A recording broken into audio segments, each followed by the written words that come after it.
dhe ky postim i tij t'jep me kuptu ose t'jep drejtim që Lumir Abdixhiku do të shkarkohet dhe ky krohu tjetër që mendoj që është më i madh se sa krohu i Lumir Abdixhikut do ta qetë lidhjen demokratike një subjekt shumë serioz. Këta e konsiderojnë zotin Abdixhiku jo serioz në këtë fushë, sepse zoti Abdixhiku nuk mundet ti menaxhoj 18 deputetët që i ka në kuvendin e Kosovës. Dhe po mos ishte problemi i zgjedhjes së institucioneve të vendit, kryetor, kryeminist dhe president, ne nuk do ta kishim këtë problem edhe këtë të lidhjes demokratike. Por duket se çelësi i zgjidhjes këtyre problemeve janë 18 deputetët që janë në kuvendin e Kosovës, të cilët do të betohen ditën me datën 6 e gusht dhe duhet lidhja demokratike të ketë një kompaktësi brenda këtij grupi. Dhe me zotin Abdixhiku nuk ka kompaktësi. Zoti Abdixhiku nuk mund të flet në emër të 18 deputetëve, sepse duket që i ka vetëm 8 deputet që i shkojnë pas, ndërsa 10 e tjerë të pa menaxhueshëm. Prandaj zoti Hoti në këtë frym duket që e ka bërë këtë postim, ka jep sinjale që nuk do të jetë vet dhe ka thënë që ne nuk jemi kundër askujt, por në këtë rast do të fitojë lidhja demokratike. Dhe sipas Hotit, lidhja demokratike fiton me rrëzimin e zotit Abdixhiku dhe me drejtimin e partisë nga 1, 2 ose 3 persona tjerë që të ta çojnë deri në kuvendin e ardhshëm. Dhe ju, zotëri Mujaj, a besoni se një farforme LDK-ja do dalë më e përbashkuar pas këtij kuvendi, ashtu siç po synohet nga disa eksponent, nga disa figura të LDK-s, apo vështirë të arrijë? Ashtu si u dëgjuan shumica e atyre që kanë marrë pjesë në kuvendin e LDK-s, edhe qëllimi i tyre i gjithëve është që LDK-ja të paraqitet si parti e unifikuar dhe më e fuqishme, japin mesazhe, kuptohet mesazhet për bashkimit, mesazhet të unifikimit, mirë po çka e kemi vrejt gjatë këtyre ditëve, shumica atyre që janë të pakënaqur në LDK, janë në kundër çdo forme të bashkëpunimit, e kemi pa bashkëpunimet me Partinë Vetëvendosje për formimin e institucioneve. Ndoshta kjo për shkak të barrës që bartë partia në pushtet lidhur me të kaluarën jo të mirë sa i përket LDK-s, ne e dimi që zotëri Abdullah Hoti ka marrë disa obligime në Shtetet e Bashkuara të Amerikës dhe ato obligime nëse do të vijë në pushtet do duhet i realizonte, meq nuk është punë e vogël t'jepet premtim në shtëpinë e bardhë dhe ato mos dalin nesër si të realizuara. E dimi se çfarë dhune është bërë në drejtim të asaj kohe. Kryeministri Isa Mustafa si kryeministër i vendit është sulmuar shumë sa që nuk ka mbet pjesë e pronës tij, e shtëpisë, e integritetit tij fizik e familjar që nuk është sulmuar. Këto janë barra kogja të mëdha për partinë pushtete, për këto shkaqe të shumta të tjera.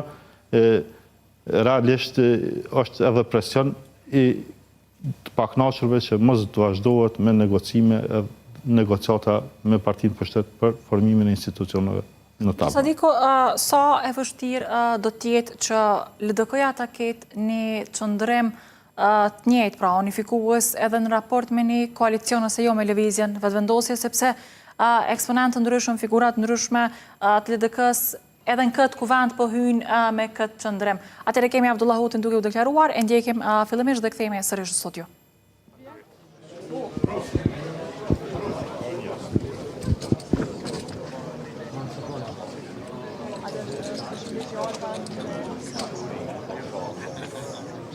Zoti Abdullah Hoti ka refuzuar të deklarohet për media, derisa ka qenë duke hyrë në sallën ku dhe pritet të mbahet kuvendi i jashtëzakonshëm i LDK-s. Pse? Besoni se mbasesh ky hezitim? Nuk duan të fillojnë ato përçarje? Lidhja demokratike është e shquar për këto, s'pa them injorim, po nuk i përgjigjet gazetarëve, ashtu është hinë si të heshtur, i kanë disa mendime që dallojnë për subjektive tjera politike.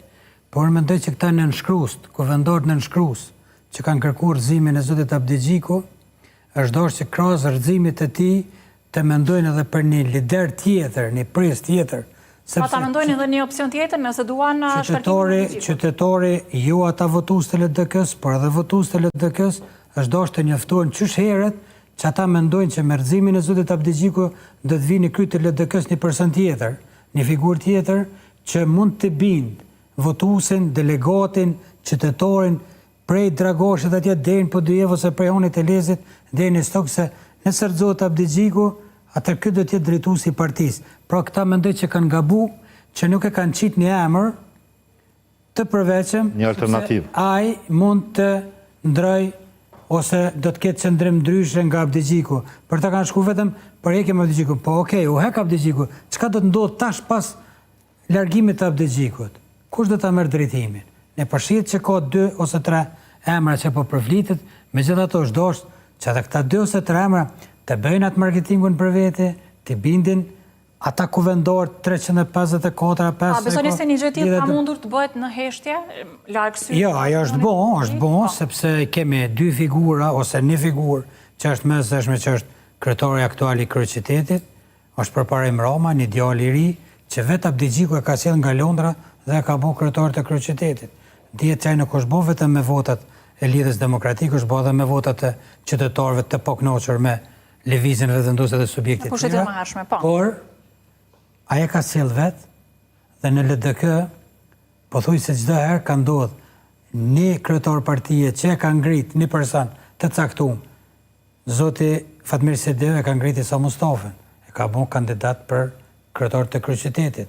Me pas Isa Mustafa e ka rrëzuar edhe Fatmir Sedeu, është bërë edhe kryetari i LDK-s, edhe është bërë kryetari i kryeqytetit, edhe është bërë kryeministër. Me pas zoti Isa Mustafa ka sjell Abdigjikun në parti dhe ka bërë një prej figurave kryesore. Me pas atë kjo e ka rrëzuar zotin Isa Mustafa dhe ka pretenduar me bërë kryeministër, por si ja ka dalë.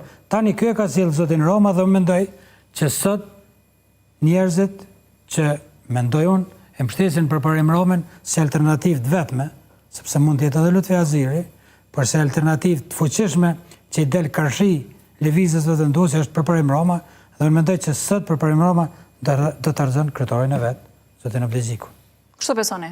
Dhe do ta marrë udhëheqjen e LDK-s. Po shiqet tash ti. Sipas jush, nëse merr atëherë udhëheqjen e LDK-s përpara Roma, a e sjell një frym të re brenda partisë, dhe mendoni se në farforme arrin të largohen ato tmetat që kanë qenë deri më tani brenda LDK-s dhe ta arri këtë unitetin? Sot dëgjum që në takimin që është shku zoti Abdigjiku me zotin Osmani për të biseduar me zotin Kurti për krijimin e institucioneve, nuk janë konsultuar fare 18 deputetët e Kuvendit të Kosovës nga Lidhja Demokratike. Dhe zoti Abdigjiku ka folur në emrin e vet, jo në emër të deputetëve. Prandaj kjo është arsyeja ose një prej arsyeve që zoti Abdigjiku e ka humbur kredibilitetin te deputetët e vet. Jo te Këshilli i Përgjithshëm, sepse aty nuk di çka do të ndodhë. Por zoti Abdigjiku nuk mund të menaxhu deputetët dhe Lidhja Demokratike ka nevojë për një lider të fuqishëm që mundet me menaxhu ata deputet dhe mundet me ballafaqu me zotin Kurti. Këto në pyetje fuqia politike dhe fuqia bindse e një kandidati që mund t'i prijë LDK-s, sepse LDK-ja ka met kush dën, edhe qëtë pe qeverisë sa herë marrin, edhe largojnë, edhe nuk bisedojnë, edhe nënçmojnë, dhe këto e bëjnë lider të fuqishëm. Unë mendoj se zoti Abdigjiku këto ka humb hapin. Në zgjedhjet e shkurtit 2025 nuk ka pranuar të bisedoj me Lidhjen Demokratike dhe as me lëvizjen vetëvendosje dhe as me partitë opozitore. Në zgjedhjet e vitit 2025 në dhjetor, VV-ja prap e ka nënçmu Lidhjen Demokratike, sepse ka thonë me vjen keq, numrat tu nuk janë të mjaftueshëm për me bë me zgjedh presidentin. Pra njëherë kjo është tërheq, herën e dytë vetëvendosja ka thonë na vjen keq, bën me ty me bë koalicion, për ti si plotson numrat sepse na vijnë 84-85. Dhe tash në zgjedhjet e qershorit, pothuajse LDK-ju ka ofru lëvizjes vetëvendosje vetëm po vimin me ty, po pos deputet pas. 10 deputet mungojnë nëse bëhet një koalicion mes LDK-s, nëse i vazhdojnë mandati i Abdigjikut, dhe nëse bëhet një koalicion mes LDK-s e lëvizjes vetëvendosje, i ka 10 vota minus. Dhe zoti Kurti prap nuk e merr Lidhjen Demokratike se